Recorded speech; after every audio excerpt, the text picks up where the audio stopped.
For making this story more exciting, I'm not going to tell you which part of this was actually the classified part until the end. I had diesel, and they take both pumps from each side and put them both inside one of the top, and there's a guy straddled on top of the tank, and it takes forever to fill one of those trucks like that. Because suddenly, as a giant fucking alligator, I don't know, 12, 16 feet long. We get down, we end up setting up camp right outside their water treatment facility to get us drinking water first. So they had to power it with emergency power. They had to fix the leaks. They had to do everything that they have to magically do to make that shit work.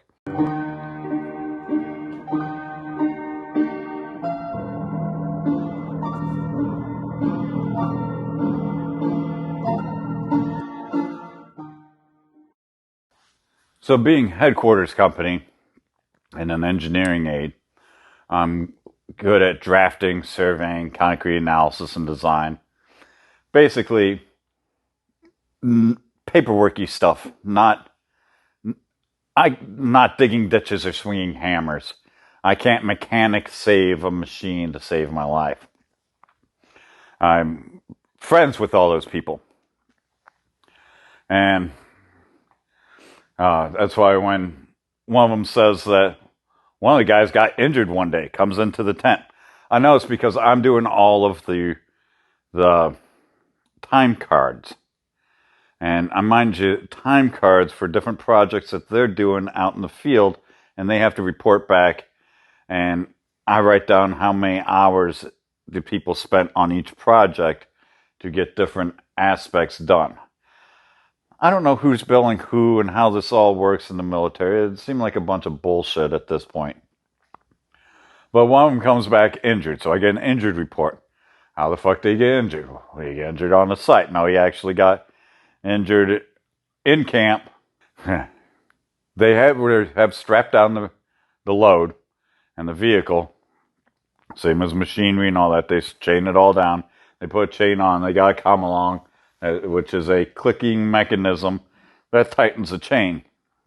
And it has depending on the size of the chain, it has a long handle. The length of that handle is longer typically on bigger chain just because you need more leverage to make the chain click over to the next one. Well, to get extra tight because your load isn't properly centered, you don't have your chain on proper, you're not tying it down properly, you're fucking doing a half-assed job, people will typically put on a longer cheater bar. That's where you put a hollow tube bar over the end, and that way you can be another 6 to 12 feet out on the end. On this one, because it's on the back of a semi-trailer and they were bolting down some piece of stupid equipment, the guy has about an 8-foot cheater bar on the chain, and as he's pushing down, he gets it down to where he thought it was click, but it didn't, and when he went up a little bit, it caught him under the ribs and lifted him up off of his feet and knocked him back about 12 feet as it goes and pops back up and bam! And yeah, broke some ribs and he's out then. But the worst part is the paperwork filing with the medics and sending him to the hospital takes another truck off the field. And, that was quite a paperwork hassle. I spent a lot of time doing paperwork and stupid shit like that. Like, I was basically the lieutenant's little bitch boy. I rode around with him in the Jeep truck and looked at all the different job sites, which was neat. That's how I got to see the van upside, the Mercedes upside down in a tree, the van up in a tree. Got to see all the houses slowly get their policy number painted on the side. Got to watch how the roads were finally cleared, a lot by us. It started from where we were and worked its way out spiraling to where we were doing different projects, and they would clear the roads. Well, what do you do with all the cleared stuff? Well, at first they just move it off to the side to get traffic through. Then after that, you have to scoop it all up and haul it to one area in which the president then authorized giant burn pits. Burn piles. and it was everything. Everything that wasn't bolted down was thrown in there and burned. All the trees, all the telephone poles. Remember when I said that the trailer parks were all broken down into little 4-foot sections? All of those. All that thrown into piles. And these aren't just like piles. They're like a landfill of garbage, trees and garbage and everything looks like when it's a mile long and 100 feet tall, and it's just everything bulldozed and piled up, and then they light it on fire and let it burn on one end to the other, and then they keep piling shit on the other end and keep doing it. And there was like 4 of those around the area.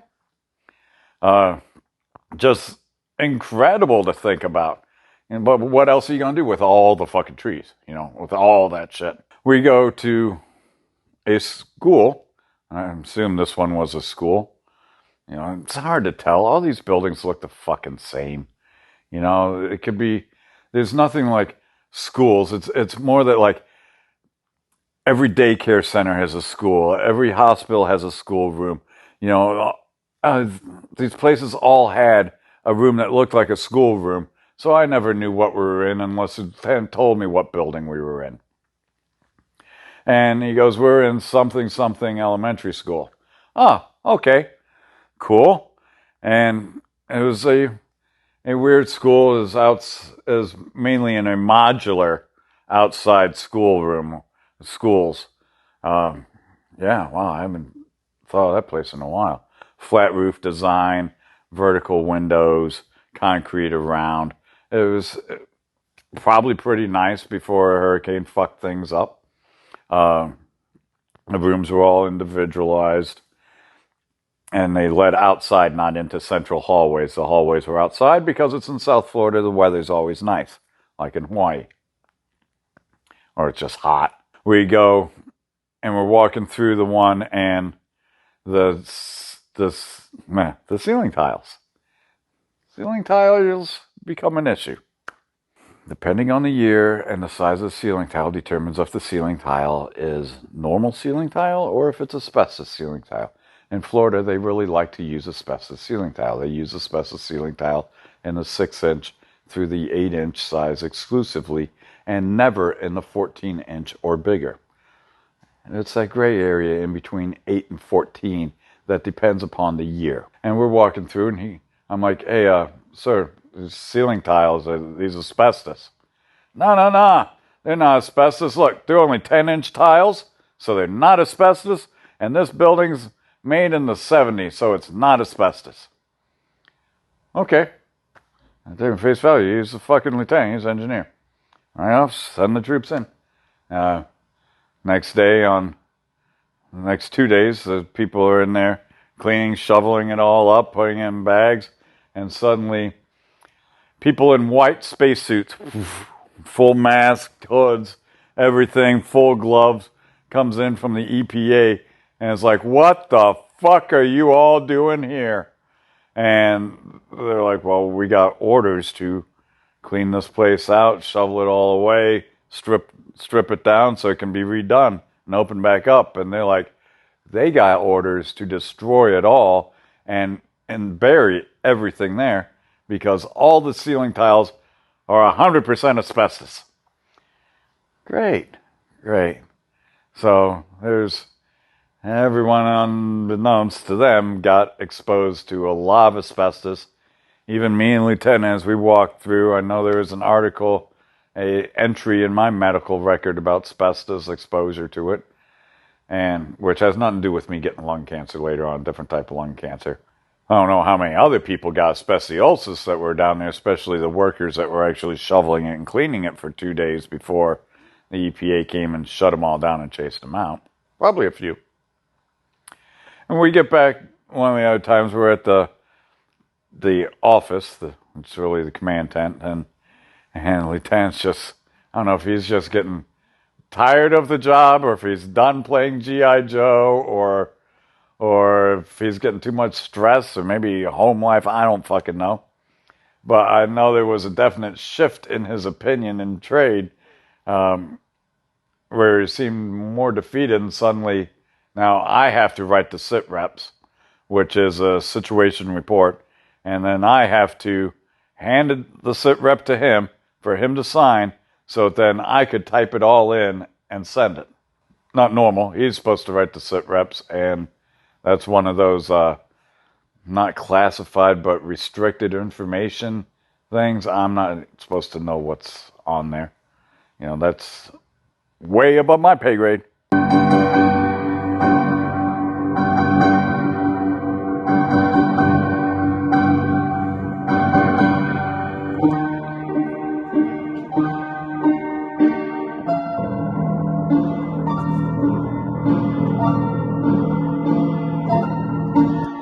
And this building's made in the 70s, so it's not asbestos.